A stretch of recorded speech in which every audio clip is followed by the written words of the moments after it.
Notation simply refers to the symbols we use to represent differentiation. There are 4 different symbols we can use.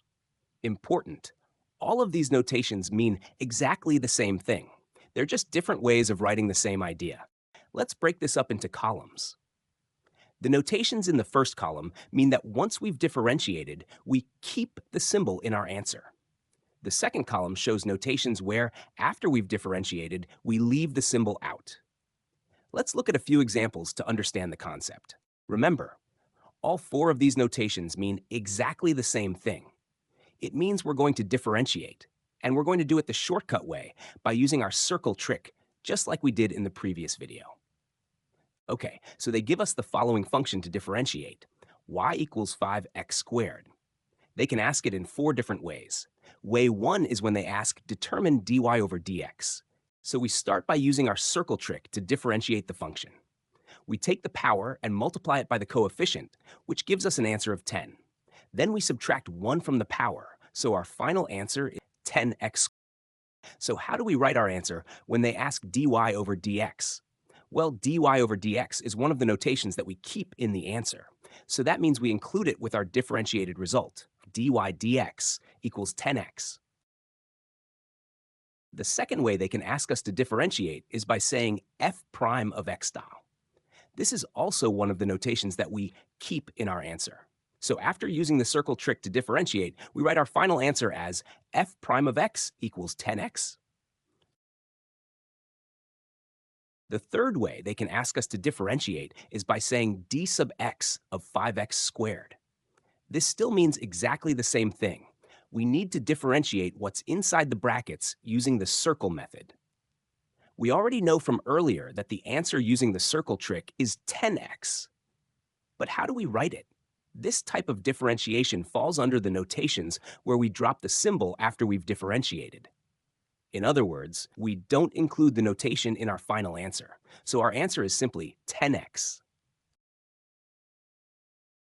The last way they can ask you to differentiate is by using d over dx with a bracket, like this: d over dx of 5x squared. This notation also means that we must differentiate what's inside the bracket using the circle method. It falls into the same column where we drop the symbol after we've done the differentiation, so we don't include the differentiation symbol in our final answer.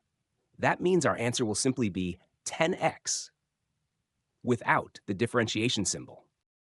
To summarize, we see that there are 4 different symbols they can use when asking us to differentiate. All 4 mean exactly the same thing. They're telling us to differentiate using the circle method.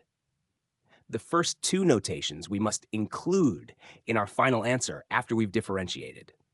The last 2 notations we must leave out when we write our final answer. As simple as that. We can differentiate an expression multiple times in a row. And that's where the second and third derivatives come in. The number of times we need to differentiate is shown in the notation itself. Let's look at the following example to understand this better. They ask, determine f prime of x of 3x to the power of 5s. Now we already know that f prime of x simply means we need to differentiate using the circle method. When we do that, we get an answer of 15x to the power of 4s. This is called the first order of differentiation, which means we've only differentiated once. Now in the next question, we can see that the notation looks a bit different. There's an extra dash, which we now call f double prime of x term. This extra dash simply means that we need to differentiate twice in a row. So basically, it means we now take the answer we got after the first differentiation and differentiate it again. So if we now differentiate the answer again using the circle method, we get the following. And then we're done with the question. This is called the second order of differentiation. Now in the third question, we can see they've added another dash, which means we have to differentiate once more. So we take the answer from our second differentiation and simply differentiate it again. When we do that using the circle method, we get the following, and we're done. This is called the third order of differentiation. It's important to pay close attention to the notation. It tells us exactly how many times we need to differentiate in a row. First order means we differentiate only once. Second order means we differentiate twice in succession. Third order means we differentiate 3 times in a row. And it can go on like that, even to infinity. Look carefully at how each of the 4 different notations shows the order in different ways. Feel free to pause the video here and make sure you understand that all of these notations are simply showing how many times you need to differentiate one after the other. The next important notation you need to know is when we want to make a variable the subject of an equation. It sounds scarier than it is, so let's take an example. Let's say they give us y equals 2x plus 8, and they ask dy over dx. We already know that dy over dx is notation that tells us to differentiate using the shortcut cut circle method. So if we do that, we get dy over dx equals 2. But what happens if they now ask dx over dy? Is that still differentiation? Because now the notation looks different from what we're used to. The full video is only available to our awesome ebook course students. In our ebook course, all your videos live in one place, together with the ebook and downloadable cheat sheets. No more 2 a.m. doom scrolling on YouTube before a test.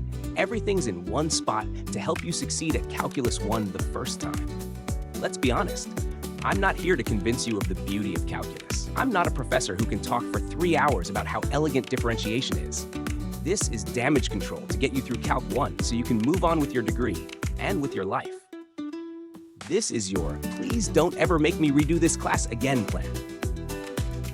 And it's all at a student-friendly price that costs less than a mid-tier restaurant meal.